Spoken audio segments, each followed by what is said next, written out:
नमस्कार दोस्तों, स्वागत है आपका हमारे चैनल ज्ञान लो में। आज हम सॉल्व करेंगे जो लॉन्ग आंसर क्वेश्चंस हैं। तो चलिए इनको सॉल्व कर लेते हैं। ये हमें क्वेश्चन क्या दिया गया है 31।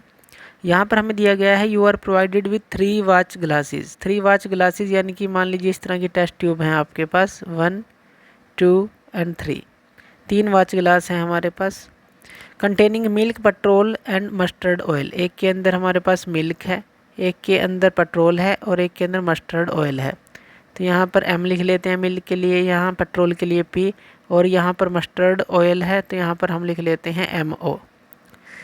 Suppose you bring a burning candle. मान लीजिए आप एक बर्निंग कैंडल इनके पास लेकर आते हैं, एक के बाद एक के पास। Which material will catch fire instantly and why. कौन सा मटेरियल इनमें से फायर को कैच करेगा। अब हमें पता है कि वैसे तो अंदाज़ा हमें पता ही है कि जो पेट्रोल है वो एकदम से फायर को कैच कर लेगा। क्यों? क्योंकि जो इसका इग्निशन टेम्परेचर है काफ़ी कम है और हाईली इन्फ्लामेबल है। तो इसका यही आंसर होगा कि जो पेट्रोल है ये कैच करेगा फायर दूध और मस्टर्ड ऑयल की जगह, क्योंकि बहुत ही कम इग्निशन टेम्परेचर के साथ और हाईली इन्फ्लामेबल प्रॉपर्टी के साथ है, ये एकदम से फायर को कैच कर लेगा। नेक्स्ट क्वेश्चन लेते हैं। Manu was heating oil to fry potato chips. Manu क्या कर रहा है, ऑयल को गर्म कर रहा है ताकि पोटैटो चिप्स को फ्राई किया जा सके। The cooking oil all of a sudden caught fire. जो कुकिंग ऑयल है एकदम से फायर को पकड़ लेता है और वो क्या करता है, उसको बुझाने के लिए उसके अंदर पानी को डाल देता है। Do you think this action was suitable. तो क्या आप सोचते हैं कि ये उसने सही किया? अगर सही किया तो क्यों, अगर नहीं किया तो क्यों नहीं किया। अगर इस तरह की कंडीशन अगर उसके पास आती है तो उसको क्या करना चाहिए था। अब देखिए, जो वाटर है, इस तरह के जो ऑयल के अंदर अगर हम बात करें, यहाँ पर कुकिंग ऑयल है तो वहाँ पर जो वाटर है वो बिल्कुल भी नहीं यूज़ करना चाहिए, क्योंकि वो जो है वहाँ पर पानी बुझाने का काम नहीं करेगा बल्कि और ज़्यादा आग को बढ़ाने का काम करेगा, क्योंकि एकदम से गिराएंगे वेपोराइज होगा, एकदम से उसको बढ़ाने का काम करेगा। तो सबसे पहले तो उसको क्या करना चाहिए था कि सबसे पहले जो फ्लेम है यानी कि जिसके ऊपर भी ऑयल को रखा है उसको जो है बंद करना होता है हमें। तो इसको ऑफ करना होता है। मान लीजिए गैस के ऊपर रखा है तो उसको बंद करना है, बर्नर है बर्नर को बंद करना है। तो इस तरह से करना है। और उसको क्या करना है, एक जो फ्राइंग पैन के ऊपर एक ढक्कन लगा देना है। जैसे इसके अंदर आग जल रही है तो उसके ऊपर एक ढक्कन लगा दे फ्लेम को बंद करके, और इससे क्या होगा कि बाहर की ऑक्सीजन के साथ उसका कांटेक्ट टूट जाएगा। तो उससे क्या होगा, जो फ्लेम है अपने आप ही ऑफ हो जाएगी। तो यानी कि जो आग है वो अपने आप बुझ जाएगी। लेकिन अगर पानी को गिराएंगे तो वो जो है और ज़्यादा उसको एकदम से भड़का सकता है। तो इसलिए पानी का यूज़ बिल्कुल भी नहीं करना इन तरह की कंडीशन के अंदर। चलिए नेक्स्ट क्वेश्चन ले लेते हैं। What are the 3 essential requirement to produce fire. Fire को प्रोड्यूस करने के लिए 3 चीज़ें हमें चाहिए, वो कौन कौन सी हैं। अब हमें पता है सबसे पहले तो हमें फ्यूल ही चाहिए, जैसे लकड़ी, कोयला, पेट्रोल, कुछ भी फ्यूल आप ले सकते हैं। दूसरा हमें ऑक्सीजन चाहिए जो कि हमें एयर से मिलती है।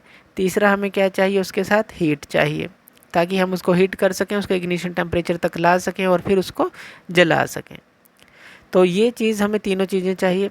उसके बाद देख लेते हैं how the fire extinguisher is useful for controlling the fire. जो फायर बुझाने वाले इंस्ट्रूमेंट होते हैं, आपने देखे होंगे सिलेंडर के अंदर कार्बन डाइऑक्साइड को रखा जाता है, वो किस तरह से कामयाब हैं फायर को बुझाने के लिए। क्योंकि ये क्या करते हैं, जब आप इनको जो है इनकी बौछार करते हैं तो ये कट ऑफ कर देते हैं ऑक्सीजन की सप्लाई, एक ब्लैंकेट की तरह काम करते हैं। और जो फ्यूल है और एयर के बीच में एक ब्लैंकेट ये बना देते हैं, जिससे कि ऑक्सीजन की सप्लाई नहीं हो पाती और आग जो है बुझ जाती है। तो इसलिए जो है इनका यूज़ किया जाता है, इस तरह से इनका यूज़ किया जाता है। नेक्स्ट क्वेश्चन ले लेते हैं। Give 2 example each for a solid, liquid and gaseous fuel along with some important uses. यहाँ पर हमें जो है एग्जाम्पल देने हैं सॉलिड, लिक्विड और गैसियस फ्यूल के। तो सॉलिड फ्यूल का सबसे पहले हम एग्जाम्पल यहाँ पर ले लेते हैं। जो सॉलिड फ्यूल है वो क्या होता है हमारे पास, आपने देखा होगा सबसे पहले तो जो लकड़ी है वो भी सॉलिड में होती है। इसी तरह से जो कोयला है वो भी सॉलिड में होता है। इस तरह से काफ़ी सारे आप एग्जाम्पल ले सकते हैं। लिक्विड फ्यूल भी आपने काफ़ी सारे देखे होंगे। लिक्विड फ्यूल कौन कौन से होते हैं, जैसे पेट्रोल हो गया, इसका आप नाम ले सकते हैं। इसके अंदर जो केरोसिन है उसका नाम ले सकते हैं। डीजल है उसका नाम ले सकते हैं। इस तरह से काफ़ी सारे नाम इसके अंदर ले सकते हैं। गैसियस फ्यूल भी आपने देखा होगा। गैसियस फ्यूल कौन कौन सा है? जो घरों में आप एलपीजी का यूज़ करते हैं या फिर जो सीएनजी का यूज़ किया जाता है, इस तरह से गैस के रूप में फ्यूल होते हैं। अब इनके जो यूज़ हैं वो हमें बताने हैं। जैसे हमने ये तो बताया कि सॉलिड, लिक्विड और गैसियस फ्यूल हैं। अब कुछ इंपॉर्टेंट यूज़ इनके बताने हैं। अब जैसे जो कोयला है, हमें पता है ये थर्मल पावर प्लांट्स में यूज़ होता है और घरों के अंदर कुकिंग करने के भी काम आता है, तो ये कोयले का यूज़ हो गया। अब जो लिक्विड फ्यूल में अगर पेट्रोल, केरोसिन की बात करें या वुड की, जैसे हमने बात की कि ये घरों के अंदर आप यूज़ कर सकते हैं जो खाना बनाने के लिए। अब पेट्रोल, केरोसिन या डीजल, इस तरह के लिक्विड फ्यूल जो हैं ऑटोमोबाइल्स के अंदर यूज़ होते हैं, और या फिर जो केरोसिन है वो स्टोव, लैंप के अंदर यूज़ होता है, तो वो चीज़। एलपीजी का यूज़ हमें पता ही है, घरों में खाना बनाने के लिए यूज़ होता है, इंडस्ट्रीज़ के लिए भी इसका यूज़ होता है। सीएनजी का भी यूज़ आप बता सकते हैं, व्हीकल्स में होता है या एज ए फ्यूल इसका यूज़ किया जाता है, तो ये चीज़ आप बता सकते हैं।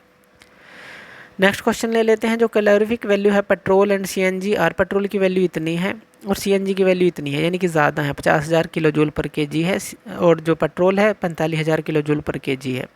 If you have vehicle which can run on petrol as well as CNG, अगर आपके पास एक व्हीकल है जो पेट्रोल पे भी चलती है और सीएनजी पर भी चलती है, कौन सा फ्यूल आप प्रेफर करेंगे और क्यों प्रेफर करेंगे? अब देखिए, जिसकी कैलोरीफिक वैल्यू ज़्यादा है वो अच्छा फ्यूल होगा, तो यहाँ पर कैलोरीफिक वैल्यू किसकी ज़्यादा है? 50,000 kilo joule per KG CNG की ज़्यादा है, तो सीएनजी को यहाँ पर हम प्रेफर करेंगे क्योंकि इकोनॉमिकल है और ये जो है कम अमाउंट में एयर पोल्यूशन भी करती है, तो इसलिए सीएनजी को यहाँ पर प्रेफर किया जाएगा। नेक्स्ट क्वेश्चन ले लेते हैं। नेक्स्ट क्वेश्चन में हमें क्या दिया गया है? All the wood has a very high calorific value, लकड़ी के पास अच्छी कैलोरीफिक वैल्यू होती है, वो still discourage its use as a fuel, फिर भी हम कहते हैं कि इसको यूज़ नहीं करना चाहिए। ऐसा क्यों? इसके कई कारण हैं। एक तो जो है इससे एयर पोल्यूशन फैलता है, तो एयर पोल्यूशन ये जो है अगर हम इसको नहीं जलाएंगे तो धुआं नहीं होगा, एयर पोल्यूशन नहीं होगा। और इसको दूसरा अगर हम बात करें, हमें मिलती कहाँ से? ट्रीज़ से मिलती है, तो ट्रीज़ की कटिंग जो है, अगर हम बात करें डिफॉरेस्टेशन की तरफ जा रहे हैं कि अगर हम वुड का ही फ्यूल की तरह यूज़ करेंगे तो हमें पेड़ काटने पड़ेंगे, तो ट्रीज़ जो कट ना हो इसके लिए और एयर पोल्यूशन ना हो इसके लिए हम कहते हैं कि इसका यूज़ ना करें। नेक्स्ट जो ले लेते हैं, forest fire produces a lot of air pollution, right in brief about the reason of forest fire. अब जो फॉरेस्ट फायर है, यानी कि जो जंगल के अंदर आग लग जाती है, वो एयर पोल्यूशन का कारण तो बनती है, तो इसका रीज़न हमें बताना है। तो रीज़न क्या है? अब यहाँ पर होता क्या है, देखिए गर्मियों के अंदर अगर हम स्पेशली बात करें, समर के अंदर जो घास है, ग्रास जो है वो सूख जाती है जंगल में, वो काफ़ी सूख जाती है, और जैसे जैसे गर्मी बढ़ती रहती है तो वो जो है कुछ, अगर हम देखें, कुछ चांसेस होते हैं उसके फायर पकड़ने के, उसके अंदर आग लग जाती है, जिससे कि पूरे फॉरेस्ट के अंदर, जंगल के अंदर आग फैल जाती है। दूसरा रीज़न क्या है कि कोई जो लोग हैं वहाँ पर पिकनिक के लिए जाते हैं, कैंप लगाते हैं, वहाँ पर आग को जलाते हैं और उसको बुझाते नहीं हैं, उसके कारण से भी आग लगने का खतरा रहता है। या फिर हम कहें ह्यूमन जो नेग्लिजेंस है, यानी कि जो व्यक्ति है अगर कोई भी वहाँ जा रहा है, उसकी अगर वो इन चीज़ों को नेगलेक्ट करे, जैसे वहाँ पिकनिक पे गए और आग लगा दी, उसको बुझाना भूल गए, आग लगाकर दूसरी जगह भी आग लगा दी, इस तरह से हो सकता है। या फिर रीज़न है नेचुरल भी हो सकता है, नेचुरल यानी कि जो लाइटनिंग होती है, बिजली कड़कने के कारण भी जो है आग लग सकती है। तो इस तरह से कई रीज़न हो सकते हैं और कुछ भी आप रीज़न बनाकर इसके अंदर लिख सकते हैं। नेक्स्ट क्वेश्चन ले लेते हैं, कंप्लीट द क्रॉसवर्ड। ये हमें कुछ क्रॉसवर्ड दिए गए हैं, यहाँ कंप्लीट करने हैं, अक्रॉस और डाउन। अक्रॉस दिया गया है non metal which catches fire if expose to air. एक ऐसा नॉन मेटल बताएं जो कि फायर को कैच कर लेता है अगर एयर के संपर्क में आता है, तो वो होता है हमारा फॉस्फोरस। तो ध्यान रखना है, तो ये है हमारा फॉस्फोरस, तो इसलिए इसको जो है अच्छी तरह से स्टोर किया जाता है लिक्विड के अंदर, तो ये फॉस्फोरस हो गया। दूसरा हमारे पास है जो थर्ड नंबर पे है, यानी कि यहाँ पर the lowest temperature at which substance catches fire is called its dash temperature. तो लोवेस्ट टेम्परेचर जो है जिसके ऊपर कोई भी सब्सटेंस फायर को कैच कर लेता है, तो वो क्या होता है, उसका आई जो है यहाँ पर देखिए इग्निशन टेम्परेचर, तो वो हो गया उसका ignition temperature. Most common fire extinguisher, कौन सा जो मोस्ट कॉमन फायर एक्सटिंग्विशर आप यूज़ करते हैं जो घरों में भी उपलब्ध होता है, वो होता है वाटर। लेकिन इसका जो वाटर का यूज़ है हम कहाँ पर यूज़ नहीं करते, ऑयल के अंदर या फिर जो इलेक्ट्रिसिटी के सर्किट में आग लग जाए वहाँ पर बिल्कुल भी इसका यूज़ नहीं करता। काफ़ी डेंजरस ये होता है, क्योंकि शॉर्ट सर्किट से आग लग सकती है और इवन जो है जो पानी को फेंक रहा है उसको भी काफ़ी खतरा होता है। तो ये चीज़ें भी ध्यान रखनी है। नेक्स्ट जो है, जो डाउन की तरफ है, a chemical process in which a substance react with oxygen to give off heat. कौन सी केमिकल प्रोसेस है जहाँ पर सब्सटेंस ऑक्सीजन के साथ रिएक्ट करता है और हीट देता है? तो वो कौन सी प्रोसेस होती है? वो होती है कंबशन। हमें पता है वो कंबशन होती है। तो यहाँ पर COMBUSTION ये कंबशन प्रोसेस हो गई। Petrol is used as a dash in automobile. Petrol का यूज़ जो है किस लिए किया जाता है ऑटोमोबाइल में? फ्यूल की तरह। तो FUEL ये फ्यूल हो गया 4th नंबर पे।